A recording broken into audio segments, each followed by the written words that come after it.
Hello, and welcome to the New Mission Career Transition Podcast. I'm your host, Chris Caprellian. I'm joined by my co-host, sister, and HR professional, Alexandra Caprellian. Today's guest is Rob Cranston, the president and CEO of CANA LLC. This episode, you're going to get a deep dive in what it means to be a business owner and entrepreneur. I felt like I got a mini version of an MBA during this episode. There are things I got to go back and refresh my memory on, and I got to figure out what some of those acronyms were. But for the most part, I walked away with a whole bunch of knowledge, and I think you will too. So stay tuned.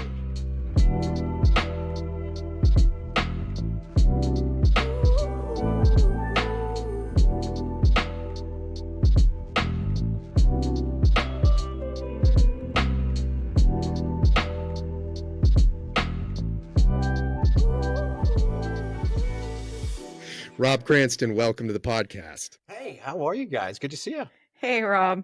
I'm doing great. I got one of those really expensive spritzers, like that is all popular. Like now everybody wants to rip off bubbly, and I'm a sucker because I actually buy it. Wait, now I need to know which one it is, but branding. I don't copyright infringement. I don't want to know.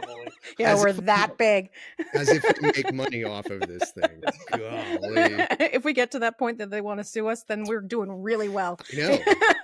Who would have thought a lawsuit is a mark of success? And here we are, like completely sidetracked. Rob, very happy to have you on the podcast. Also to have a fellow Marine on the podcast and a logistician. Really excited for you to share your lessons learned in your transition, but also talk about what CANA, your company, CANA LLC, is doing today. And we'll definitely get to that. But let's start with your origin story. I'm going to ask you some questions that we ask all of our guests. First and foremost, where'd you grow up? Yeah, so I'm a St. Louisan, flyover country. Oh, nice. Cardinal country. St. Louis Blues country. Used to be football country, but no longer. Yeah. All right, great. Well, how did you join the Marine Corps, and what was that story like, and what did you do? It's a really cool story. I mean, I was around a lot of veterans. My father was a Air Force F-4 pilot, and that's where I knew, in a way, that community. I didn't necessarily want to be part of that one because I got exposed to the whole other side of Vietnam veterans who were on the ground, and specifically a couple Marine Corps officer, former Marine Corps officers who were like, "Hey, you'd be really interested in this service." And I'm like, "All right, let's see what that means." And I was very fortunate to get accepted into the Officer Candidate program, OCC, Officer Candidate Class program, and that's a specific 10-week program. So no direct commission, but yeah, that was the layout early on, after really before college, and then as college progressed, that's where I had the chance to join. Great. Correct me if I'm wrong. I think you got out of active duty in about 2008. What was your last duty station? Yeah, so I had a chance to work on which is really interesting. After my first duty assignment, which was twofold, 3rd Battalion, 3rd Marines. I was a loggie there, and then was a loggie at Combat Service Support Group 3 out in Hawaii. And what's interesting, after that, I got selected to go to I&I duty. So what was really cool about that is that I&I duty was in San Jose, California. I was like, we have a Marine Corps unit there? But sure enough, so the reserve cycle, I was able to take part in that progression of training reserves. Wow. So you were close to where Sis and I grew up. We grew up on the San Francisco Bay Area in San Mateo. Oh, it was crazy. Like at that time too. I mean, this is 2000. Well, it's right around that 2000 time period. And as you know, you got in the Silicon Valley it was booming. And I'll never forget, I was at a coffee shop, and this guy was on his computer, and he was actually chatting about just wireless technology. And I'm like, what is that? He's like, yeah, we're testing it here in this area. And so it was like all of these really cool entrepreneurial innovation in technology that I was fortunate to train reserves who were just brilliant working in that environment. That was around the time where we all had just flip phones if we were lucky. I forget that. Pagers. I mean, that was, I Pages. mean, right. I mean, I was on, my first car and we had pagers, so yeah. Yeah, And, that's true. So your last duty station was with a reserve unit on the INI staff. What made you want to transition out of the military? well, and that's always the basis of kind of the progressions. It was right at that 8 year mark. And what I realized, and again, being exposed to that world of Silicon Valley, I knew I was ready to transition. And there was always the chance, and being part of the reserve cycle, I knew that as well I could take part of the reserves. So, but my appetite was really in that world of where private equity and small business and uh, connected to a larger component of logistics supply chain was really burgeoning in terms of need and expansion and compatibility across different type of logistics platforms. So yeah, I just knew and got exposed to a lot of commercial applications and said, hey, that's next. All right. So, and that's an interesting vision, and also kind of your observations. What did you want to do when you get out, and did you have, like, did vision meet reality? What was your transition like? The transition was more of it was twofold. It was very blurry because you just, again, don't know from how the adaptation of different types of skill sets, as we all know, moving that into translatable skill sets, commercial. So, how do you translate that to making sure that you're in the right fit? And I think fit is really is one of those components. Fit being is that in the components of operation sales administration, uh, and really finding that niche of where you fit. So I had a blurry trend, and I say blurry. And then it became a network of people that I knew and have known that were in industry that I was able to get a little bit of refinement. Went back to business school and more refinement of, okay, hey, I know where the fit is. So Okay. That's great. And then I know that your work experience before CANA was, I mean, you had some positions with Booz Allen Hamilton, or I think it was just Booz Allen and KBR. I mean, two of the largest contractors and defense contractors at a time when we were still up and running in Iraq, during OIF. What were your experiences like at those companies, and what were your takeaways that kind of informed you and in where you're at now? Yeah, Chris, Alexander, that really the exposure that I had. So I had a funny transition again, back to the transition. So I'm in transition, and then remember this is around 2000, 2002. We have this war kickoff, and so when you have a Marine Corps that's looking to retain and to bring folks back in from the reserves, sure enough, I was brought back into the reserves on active duty for a little over a year. So there's where in the transition, here I am back on active duty, and I got positioned and stationed out in this place called Marine Forces Europe, MAR4 Europe. So I'm like, what is this? I'm like, I didn't get explained. This is part of the Marine Corps, and we've done such a better job of explaining to junior staff about all these other places the Marine Corps is operating. And so, sure enough, I'm in Europe a couple months later, and I was exposed to a lot of reservists who were working at consulting agencies, the big facility infrastructure companies, both those you mentioned, the ones I joined, Booz Allen and KBR.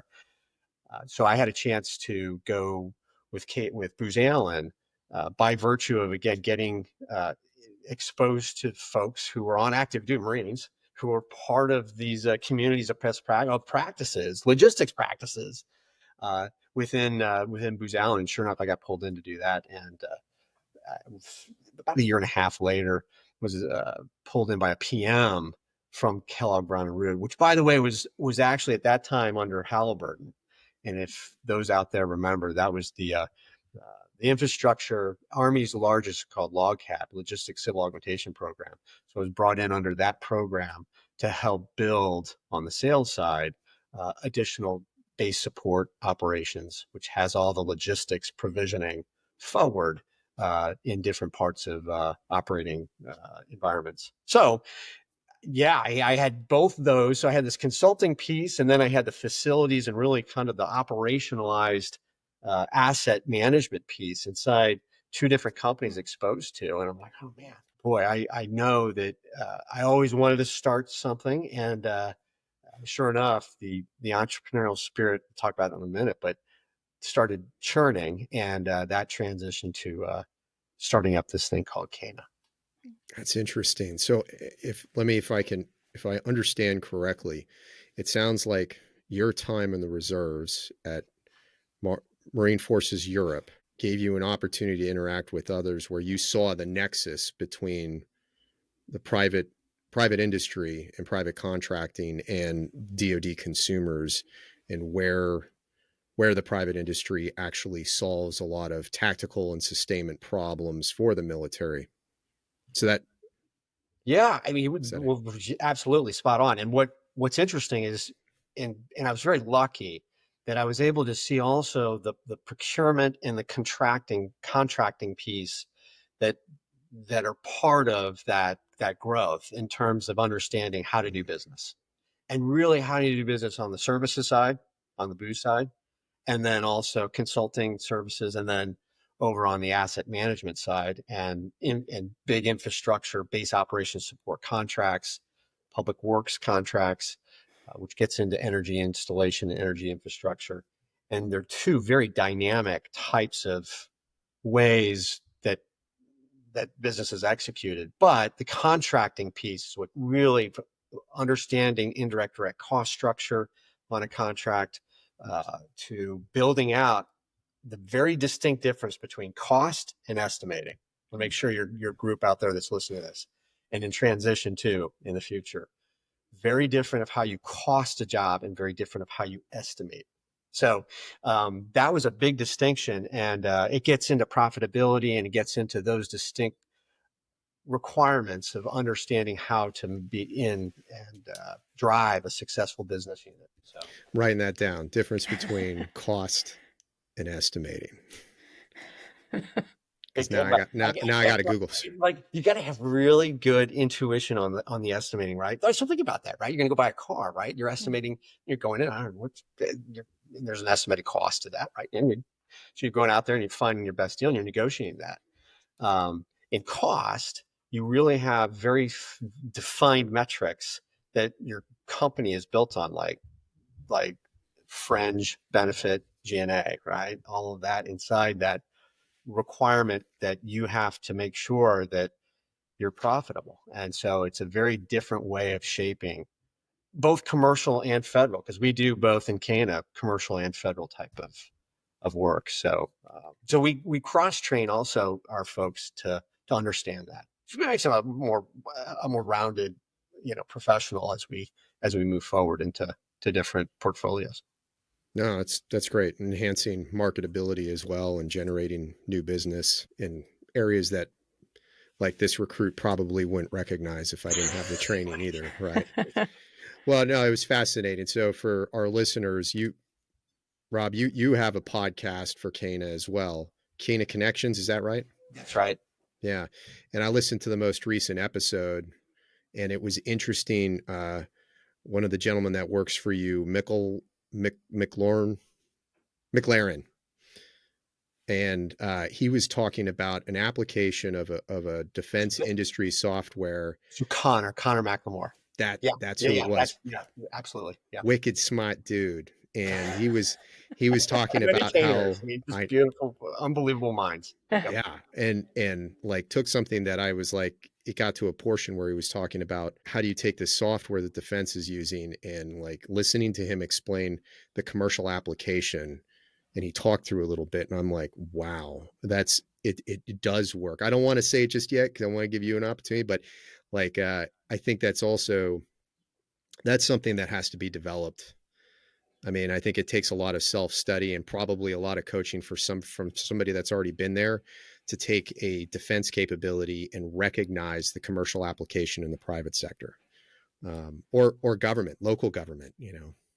Yeah, it's a great point, Chris. And I think what what we try and do is we recognize, and the government is trying to figure this out right now, of like what is the early phase of R&D and the opportunity in the SBIR, the Small Business Innovation Research, STTR, these programs that are very much focused on small business development of products, or of a design to a product, that's invested in phases. But a lot of times, I mean, I could go on, I could have a whole podcast on this, but the whole thing is that, the requirement for a small business to grow like a CANA or other that is fairly mature can be very risky for startups that are in the space. So in other words, the solvency of those companies, having clear in the future investment inside building a technology, is really important for business owners. And those veterans out there that want to start a business, you got to understand that there's a phased approach inside, and the rigor behind that is at a cost. Again, back to cost. So what is that cost? And so what does that cost to the business when you're willing to invest in?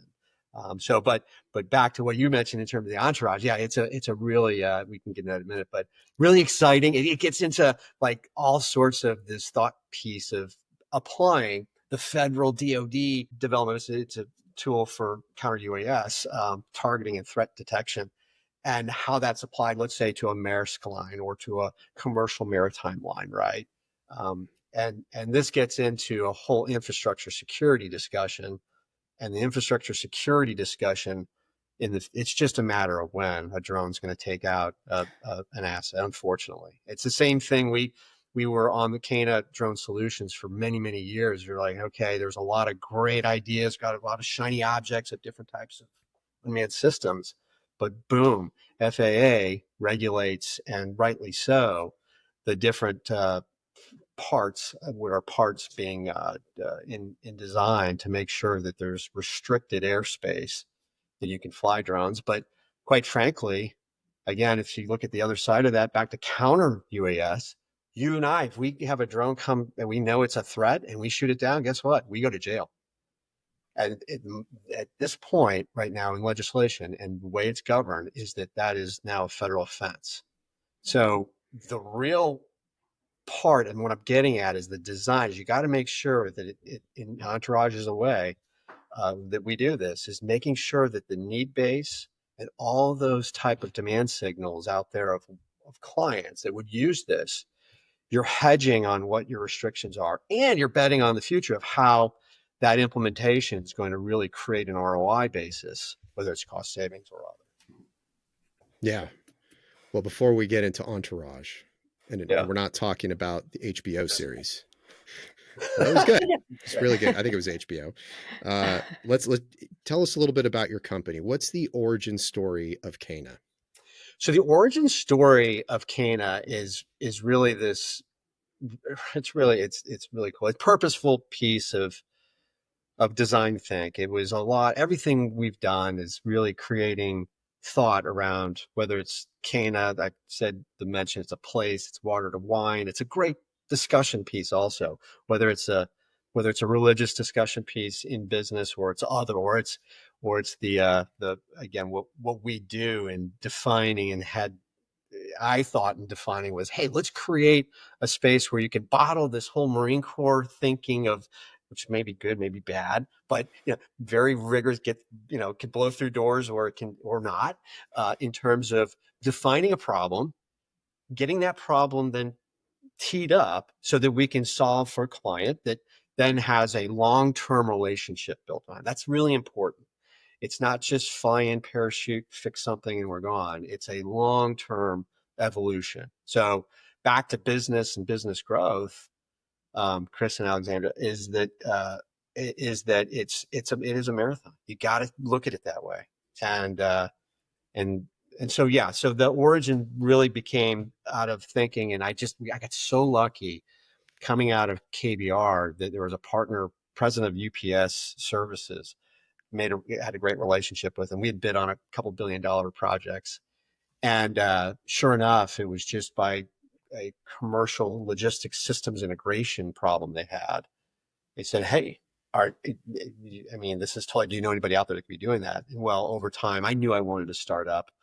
And sure enough, that piece of opportunity became the first contract for CANA, and that was with UPS. Yeah. And then that created a really cool basis of, hey, how can we bring in what are in logistics systems, analytics? It's really logistics and supply chain systems integration and applied analytics. We work within portfolios. You heard the one, DoD, federal DoD. We also have a warehousing portfolio. We also have what is energy logistics integration, infrastructure space.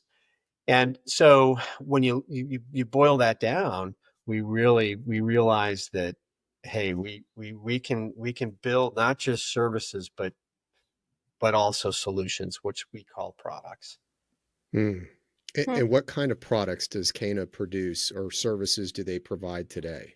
Yeah, so we have a in the warehousing. So I'll go by portfolio.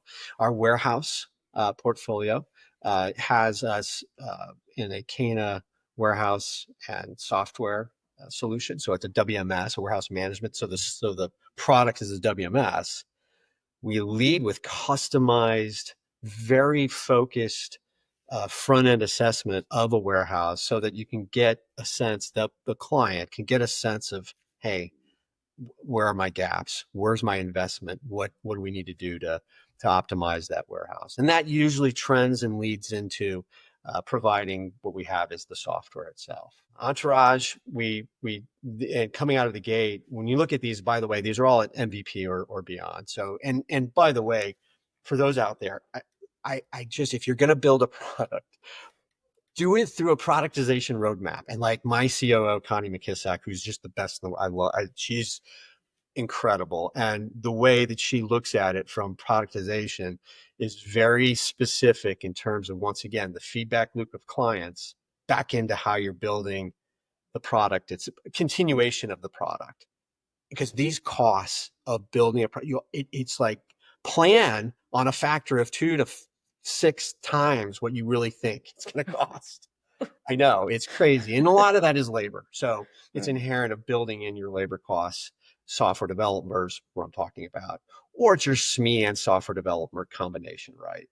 So, I digressed, and I'll do that, kind of doing all of that. But no, that's cool. That's what happens. But Entourage is, so we've emerged. We've worked with this is back into the DoD space. We've had a chance to build upon what is a classification of different types of threat detection for unmanned systems for an amphibious ready group, which is typically 4 ships, right, or 4 type of configuration, Navy ships.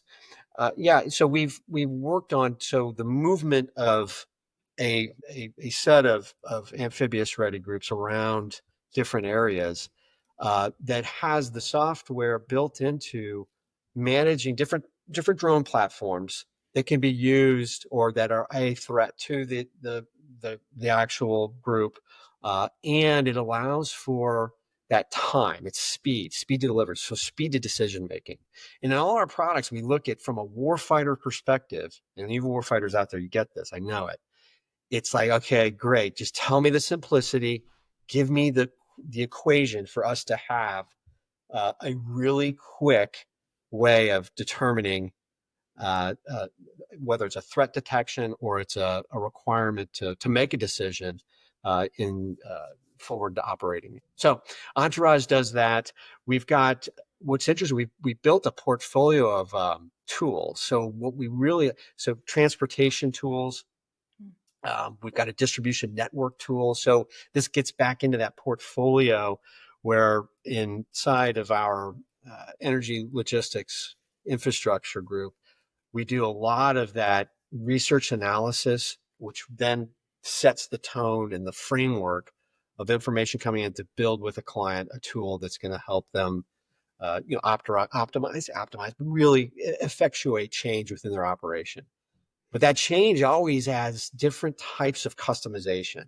It's crazy. So whether it's the second largest mining company in the world we work for, to building their distribution network, to switching over into the lane of headquarters Marine Corps, that installation logistics, that's looking for a tool to have speed to decision making around class of supply distribution inside maritime prepositioning.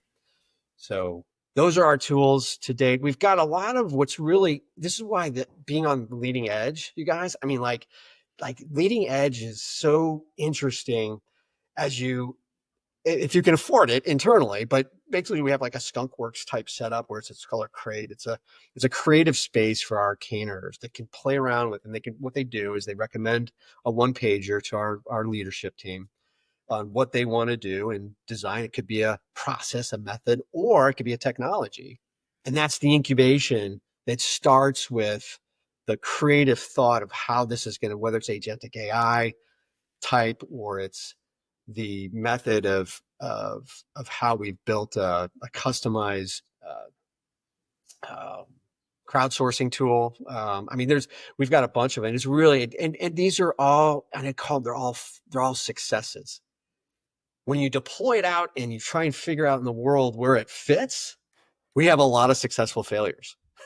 I mean, like, it's like the thing to do. Like, you got to get it out there. If you're not in the game, you can't get feedback, but it's okay. And I think that's the part where business ownership, of bringing in and being on the cusp of knowing where you have to stop. Because eventually you can't, if something doesn't work, you just have to bring it back. And we have a great team, incredible team that really is able to hold me back, say when it doesn't work. How about that? No, I love it. I mean, I think it's when we sat down and we had lunch like almost a month ago. Yeah. I think, your job as president, and I'm not saying I understand what it means to be a president or a CEO of a small company, but I think, the vision that you have and how you're looking 15 to 30 years out and playing the long game, which you just told us is essential if you're going to start your own company, running the marathon and planning out your marathon. Yeah. That's what drives people and excites people. I'm excited to listen about Entourage. I remember going through grad school and I had a quantitative mathematics class. And it was at the same time that I was going through this class, I got deployed for a typhoon response in the Philippines. And I was looking at this massive amount of data that was collected and all brought into the J9 to do assessments. And it was all on Excel files, but like tons of it. And it was complete data. It wasn't samples.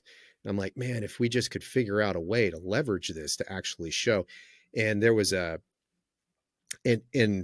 the tools didn't exist, right? I mean, we were still using Excel, but now with like Power Automate, Power BI, and then not only that, but the ability to have companies such as yours try and integrate the data streams into something that's meaningful, that informs decision making.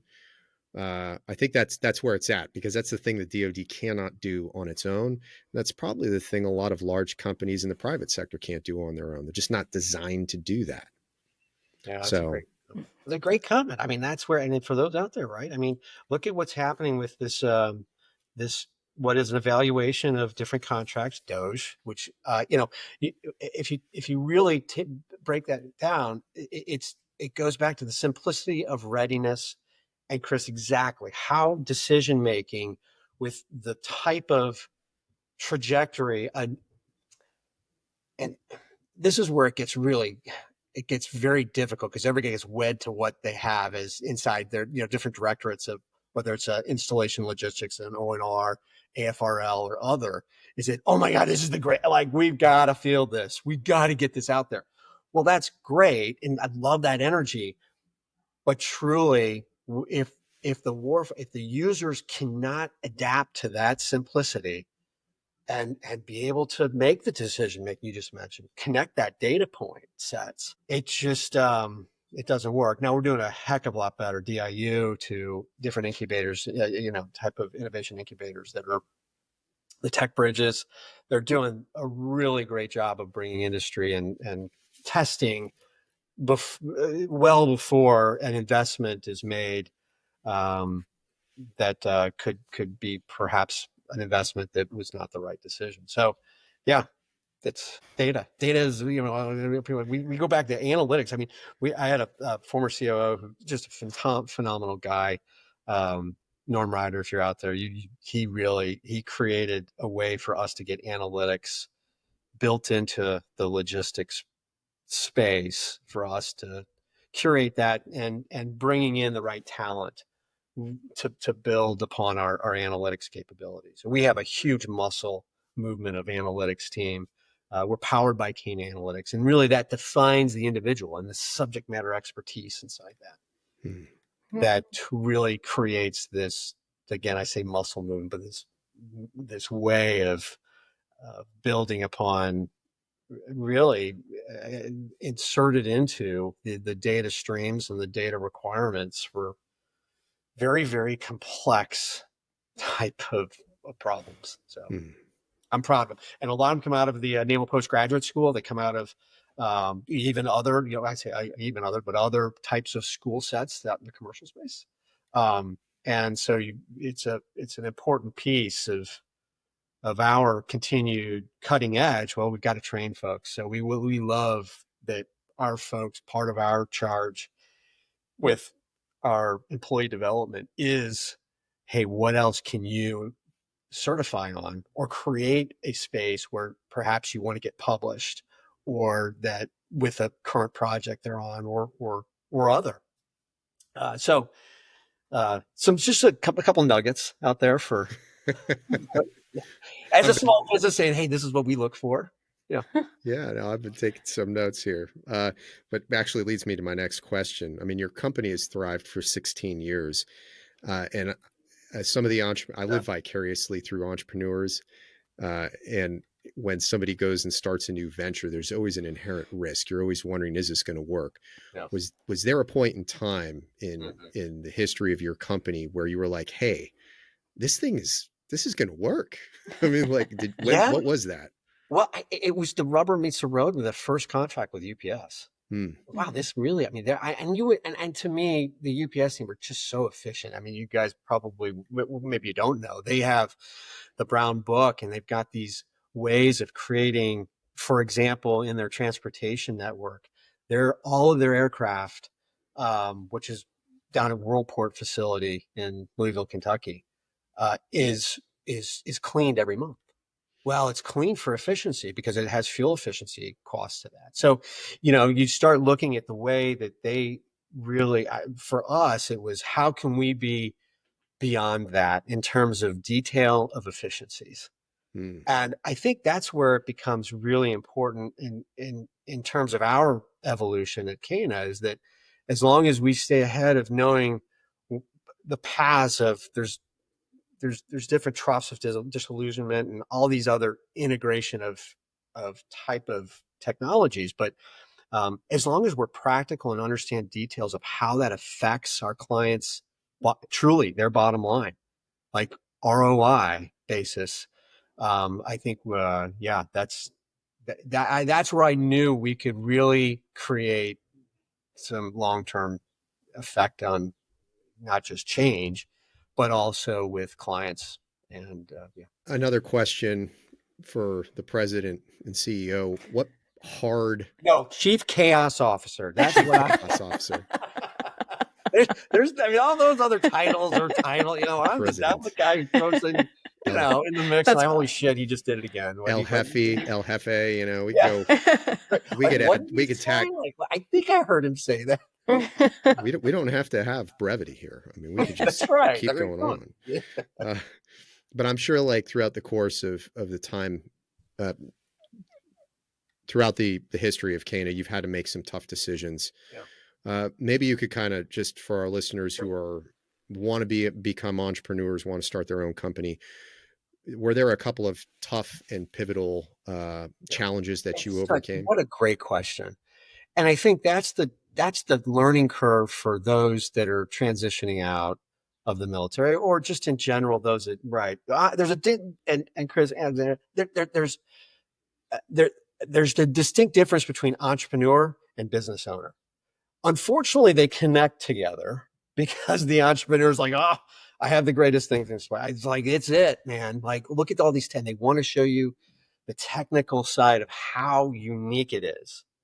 But if you start, you start asking questions in design of how, you as an entrepreneur are going to sell that from the business perspective. And again, back to cost and estimating and really the structure of selling that, it becomes very difficult to sometimes track both those in a way of deployment of the product and timing of the product. So I would say timing.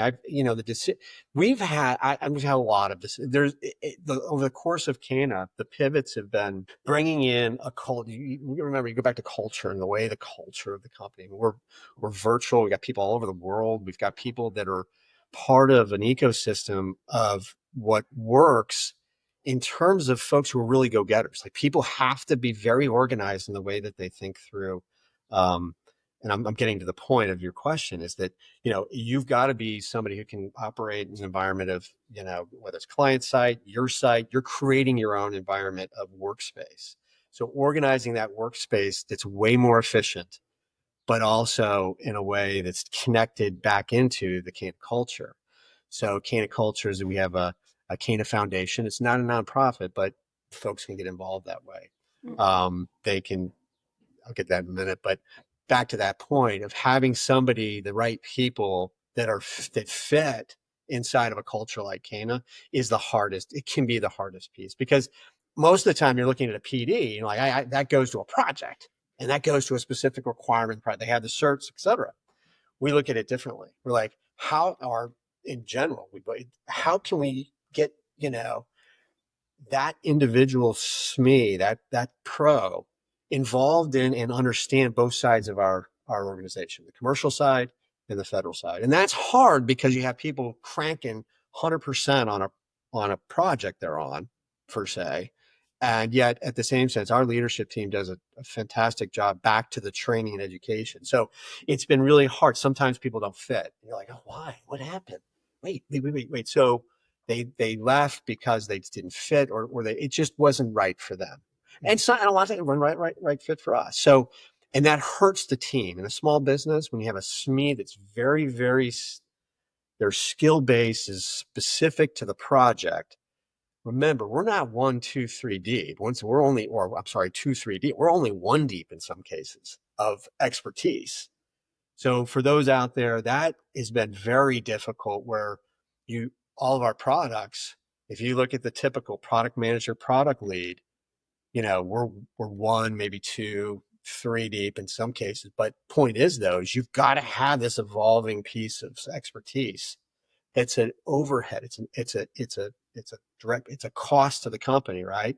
They're not billing against it; they're billing internally. So, just that's been a very, I would say that as we navigate through turning from pure services to having a hybrid solutions of services and products, that's been investment wise, like I told you guys, really hard to pinpoint cost of building a product to the market, and that run of getting client engagement and repetition. I would say that as long as you have, and Connie, back to my COO and our staff, we look at it because we got so many nicks, right, and these experiences that have allowed us to say, okay, let's be very judicious in the way that we're building the product and how that's going to go to market.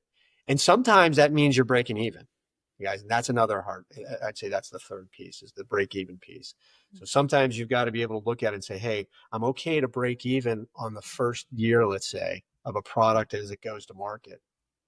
But that's because you're getting past performance, you're at the table, you're starting to get market presence. Marketing, branding, and sales for small businesses, it's a very small, you guys have heard this before, right? It's not something that is traditionally invested in heavily. Sure, there's social media platforms and there's ways to get your product out there, but truly it's one of those places where you've got to make a decision to invest in. What you just said sounds something very familiar to something that was a driving philosophy behind Apple. And you tell me if it makes sense, if it's true. I think it was Steve Jobs that said in one of his interviews, and it kind of permeated throughout the culture of Apple, I'm not going to the customer and asking them what they want. I'm going to show them what they want. And I think what he was talking about is you have to risk the fact that you have to go out and create the market, because the market isn't there asking for what it is that you can provide. Is that kind Chris, of you are sound spot on. true? So this is what's really the irony of it is that our Joe Marino, who is our director for software development, former Marine supply officer, did the his first tour, couple tours, and then he transitioned to Apple. And sure enough, he was early on in the phase of building a couple of not internal type of applications at Apple that he is absolutely what you mentioned, Chris, of the Steve Jobs era. And that's who he reported up through chain to Steve. But yeah, that's exactly right. And it goes back to showing them, but also that, again, you have continued customer feedback. I mean, that loop is so critical to make sure that an entrepreneur knows how to ingest that into continued development. Which is a skill on its own, to be able to receive that type of feedback, good or bad, and be able to turn it into something greater, Great comment. That's right. But there's also an investment to that. So an Apple is very different than a CANA. I think we have better. I know. But I would say that, yeah, right. So, but that's the whole thing, is this small business piece. Like, you're continuing to evaluate what these big but big movers, whether that's inside a Tesla and what they're adapting in terms of technology, or within different manufacturing, Apple itself, so taking a look at and making sure that we're following paths of just being judicious in the way we do that. A lot of times in our strategy is watch the market first adopt that technology. Where does it fit? And then sit back, watch it go. I failed us. I really did initially in our unmanned systems side. Initially, because I wanted to get to it was a rush. It's like, I mean, come on, we have to show this. And there's a logistics application for drones. Well, again, back to what the investment slugs are. It's not in logistics applications. It's in, I can fly this shiny object and it's pretty fast and it can do things that are unique. So, I think those are that's incredibly important to now in understanding and a lesson learned. Hey, we can sit back. AI right now, we've been doing different types of machine learning applications for many years, but now we're getting into this space where it really is. And I will say this over and over. And if those out there that want to start a company, start with the basis of how you employ AI into your operations. Do it. Just do. There's no question that if you don't do that, you will fail. It's just that important to make sure you have the framework. So what does that mean? Have an AI policy, internal, external.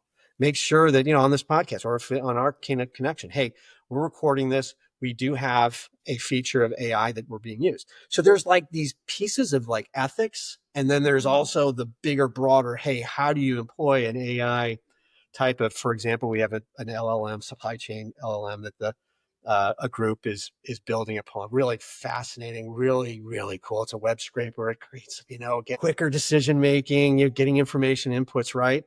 But again, boy, how does a CEO or a C-suite look at that saying, okay, cool, but how, okay, I don't want to see I don't see how you built it. Give me how the operation is going to really excel and perhaps become more efficient. So anyway, I go on that soapbox because it really is important to build that. And I'm not talking about lipstick on a pig. Hey, I got AI. No. You do it. Do it in your company. Don't just, even though you may not be an AI, that's the point is you're evolving inside your organization using AI. One more question from me before I turn it over to Sis. we had an interesting conversation about, you had mentioned something about senior officers and wanting board positions, and sometimes that there is still, there's a competency gap. I mean, because there are some things that we know we don't do very well in the military culture, like budgeting, like actually sticking to a budget, and measuring success off of something that is completely unfungible. Like, what were your profits? What was your revenue? What was your EBITDA? Like you don't do that in the military. So for those that are thinking about going the entrepreneurship route, like, what are the big glaring competency gaps that you see for service members transiting out of the military, and how can they resolve those competency gaps? Yeah. So here's what I do. And this is a lot of it. This is what is missing 100%. And I don't care. There's a PFC up to who I've talked to up to the 4-star, actually. The important part of understanding what you're so focused on is, how do I contribute to this organization? Like, where's that fit? What makes sense? And most of the time it won't make sense, because the difference and distinction will always be, you are making money for the company. You are building wealth for the company, growth for the company. Over on the other side of where you're coming out of, it's you are building readiness and the ability to create a path for making sure that and quite frankly, there's not a lot of ownership. And I don't mean that in a bad ownership. When I see it on the resume, I've got, I'm handled $52 million in, supply class 9 items. Okay. What does that, what does that mean? Like, are you and the team, what does that mean to a now there are program specific, there are projects inside that, there are all those pieces, and those are really important. But the one thing in transition is, how does that fit into the 52 million of the, let's say, 200 million across the units that you fit? How did you handle that compared to that? Like, what is your measurement? There is no measurement. You're handling and managing assets to deploy. So the important, and by the way, it's critical, and readiness is the whole point, and being able to make sure you sustain those assets carried forward. So let's put that in perspective now into this world that you're about to go into. So what I do with a lot of folks, and Chris, I mentioned this to you, is that, hey, I'm going to send you, which I got to do, by the way, is I'm going to send you, and by the way, I'm very lucky. I sit in a group. It's called Golden Seeds out of New York. It's a venture capital group, and it's, for the audience, it's a great place to go look at in terms of professional development, because what you're doing is you're going into valuation of company growth, how company growth works in terms of its investments, and then the actual, what are called cap stacks, right? Different types of deployable debt, typically, or cap stack. So that could be bank, that could be private equity, it could be venture, it could be other. So what I do is I send a pitch deck. So I'll have an older pitch deck that's been non-disclosed out. I'll send to a individual that I'm talking to, transitioning. And what's a pitch deck? It's typically the company that's looking for funding, right? So in that pitch deck, you got all this really cool, the business school folks out there, you've got your SWOT analysis, you got the, the executive summary, SWOT, and all those pieces that are part of that. And by the way, that's a bunch of garbage. Let me tell you, all a bunch of bullshit. It's all fairy tale, like EBITDA. Folks out there, earnings before income, depreciation, amortization, EBIT and EBITDA. This is the whole private equity world. That's a bunch of fairy dust as well. It's just a measure. And if you wanted someone who knows what that means, Charlie Munger is a guy. Go look him up. Really, he just passed away, but he was Warren Buffett's partner for 100,000 years. And so I tell you, but back over to this world of this pitch deck, right? Okay. So tell me what you think the earnings before income and tax is going to be. I mean, just calculate that out. And how are you going to grow at a pace of 10, 15, 20, 20% growth that you're telling me, that this pitch deck's telling me? And most of the time, nobody knows. They're like, they see it from a perspective of a bunch of numbers, and oh my God, it's a cool concept. But the idea is, again, it doesn't matter if you're in a small unit or small group inside a big booze or a big asset management company of UPS or other, learn the balance sheet, learn the P&L, learn it. It is the most important piece of transition, because whether you're going to be part of whatever group, whatever team, you're going to be part of that bottom line's growth. So how do you effectuate change? How do you create a way to build on that, and not just build on the bottom line, but also build on your bottom line? That's your training, your growth. How do you, boy, the finance group is really working through all these debt positions.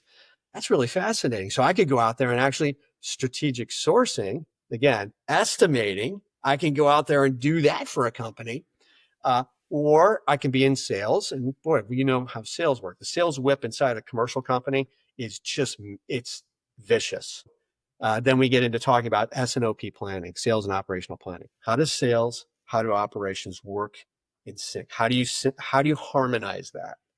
And so the questions then get into, give me some metrics that you think you could apply for growth of the company.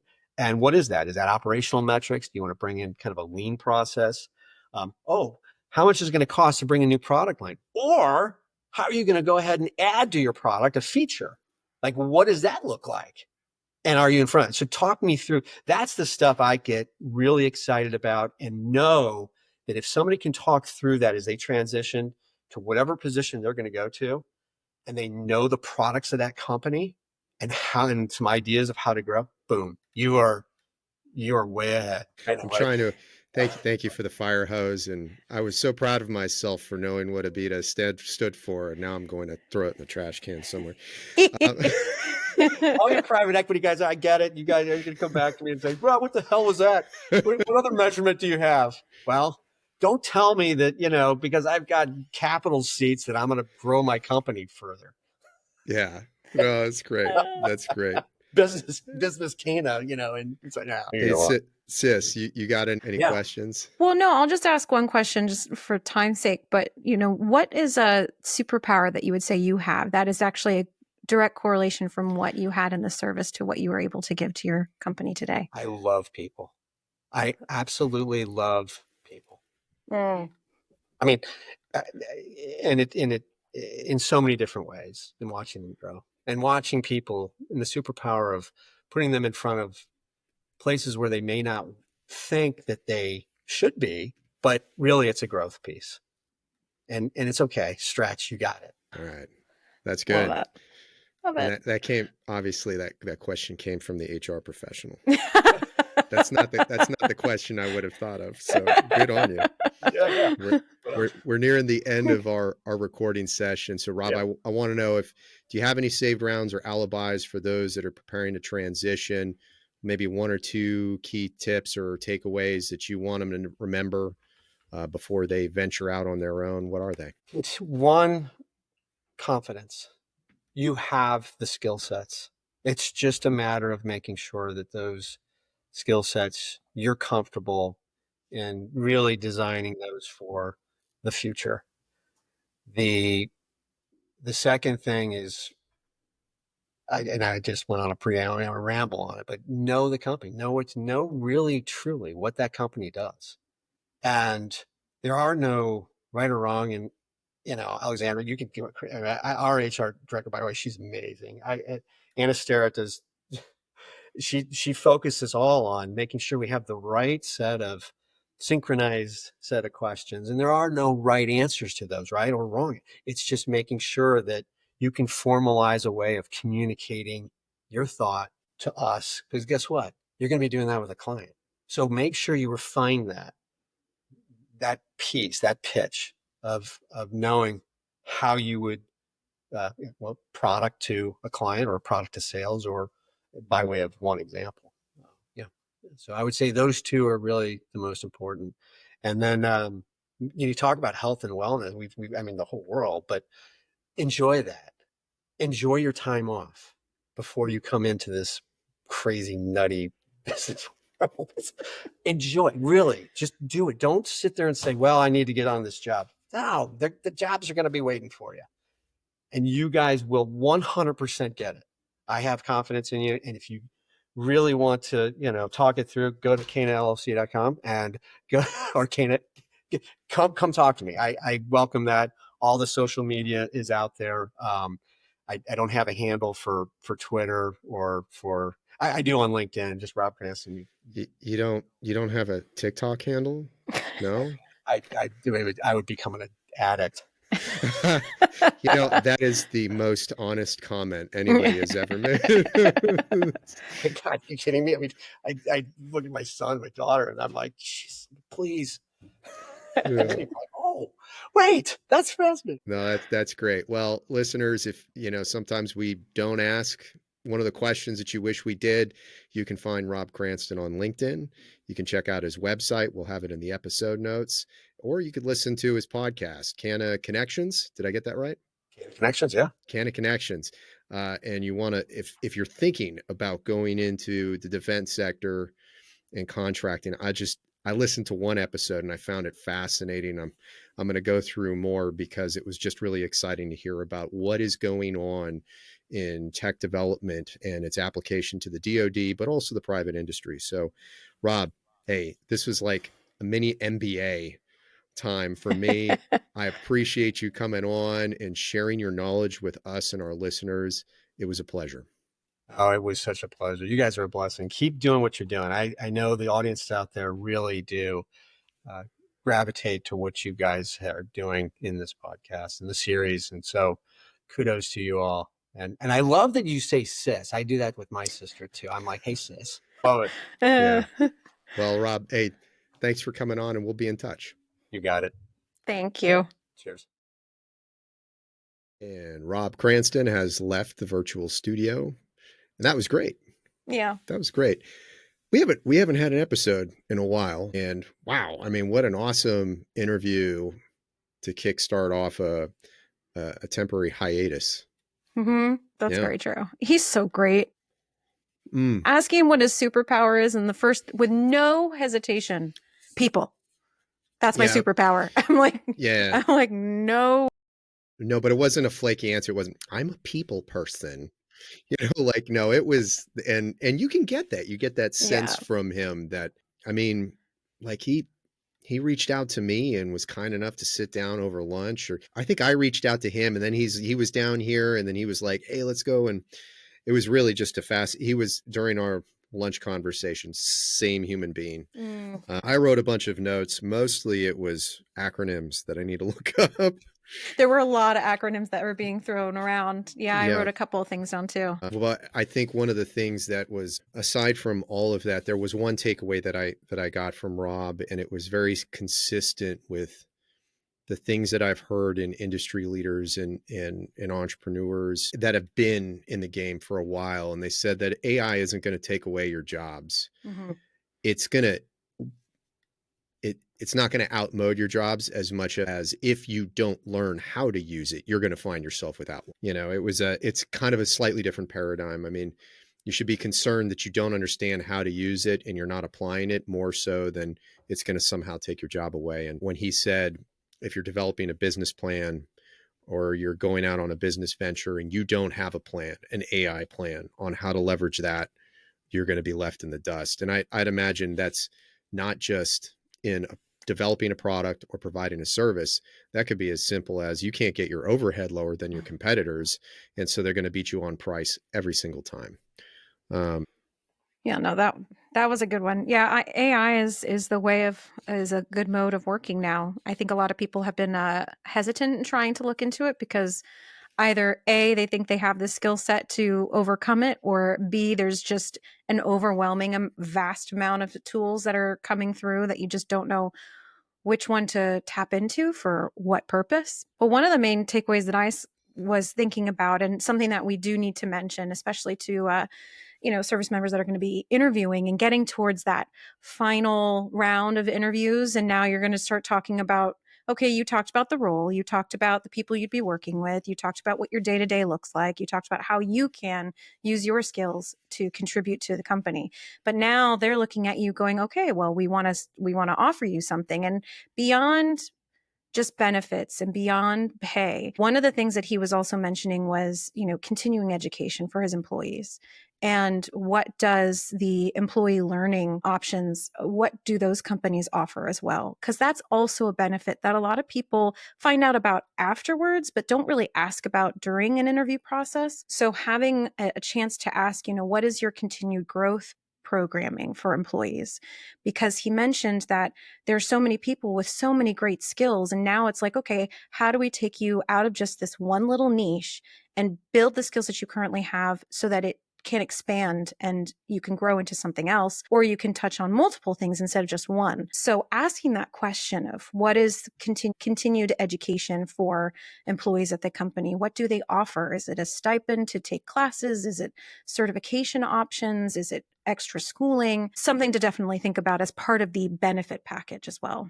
And I like also how it wasn't just about a benefit package, but it was embedded in the culture. Like, do you have a company culture that this isn't just like a perk that we need to add because our competitors are, or is this part of the culture that we recognize the value in developing your abilities and your skills so that you can continue to grow within the company? Mm-hmm. And I thought that was a very, well, I mean, why not work for CANA?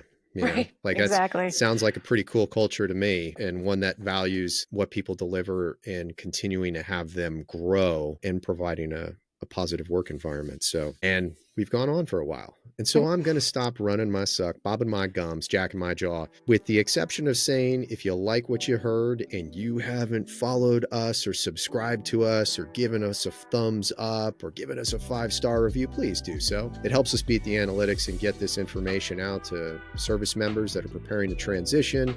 Maybe they want to go the entrepreneur route. Maybe they want to go into several of the other careers that we've discussed on this podcast.